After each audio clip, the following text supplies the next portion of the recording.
السلام عليكم. كما العادة معكم لجنة الصحة النظافة وحماية البيئة لبلدية وهران.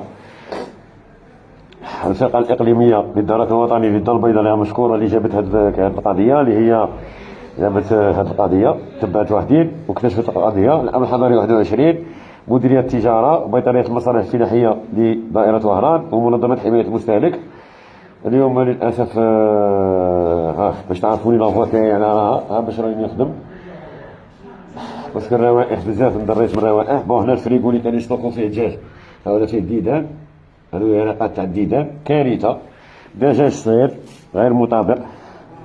هنا رانا في حيبتي لاكي باش تعرفوا، شوفوا الدجاج قداه يذبحوه ويجيبوه. ظروف الحفظ كارثية، شونفروات طافية ديجا كان كونجلي وقيلها طافية. شوفوا الدجاج كي داير يخدموا به، راهم يقتلوا في عباد الله.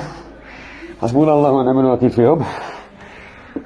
انا سمحوا لي لافوا راها شويه ناقصه باسكو مداري نخدم بلا هذا ماسك غاز ندريت. المهم شوف ظروف كارثيه زعما ما عندي ما نقول لكم، راكم تشوفوا بعينيكم. الدجاج صغيره كاين كميه كبيره، نورمالمون كاين 1300 دجاجه ولا كاين اكثر.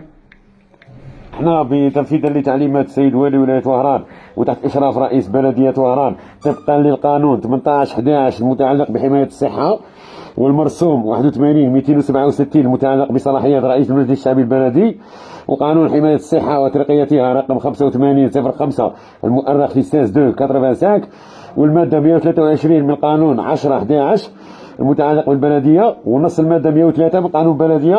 رانا نقوموا بهذا العمل تحت اشراف رئيس بلديه وبتفويض الصلاحيات تاعها للبعض باش يفهموا الصلاحيات تاع لجنه الصحه وتاعنا، والحاج سيتم من طرف بيطريه المصالح الفلاحيه، والاجراءات ستتم من طرف العداله الجزائريه. رانا نخدموا تحت مراقبه السيد وكيل الجمهوريه محكمه يغمراسن. بون شوف حنا غادي نديروا عمليه حجز لتوجه لحديقه حيوانات اللي فيها عندها مذبح كان يذبحها، راه سيد عنده مذبح تاع دجاج ها هو انا.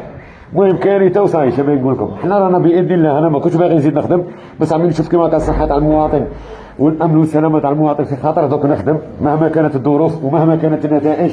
رانا هنايا كارثه. شوف راني هكا يخدم غاشي بزاف مليح. حنا نشكروا من هذا المنبر افراد الدرك الوطني اللي راهم واقفين الله يعطيهم الصحة، وافراد الامن وجميع الهيئات اللي راها واقفه لحمايه المواطن.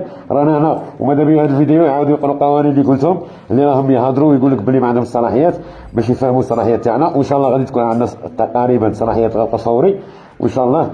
ورانا هنا في حمايتكم والله يعطيكم الصحة. جميع اجهزه الدوله مسخره لحمايه صحه امن وسلامه المواطن الذي هو بالدرجه الاولى، هو اساس الدوله واساس الوطن.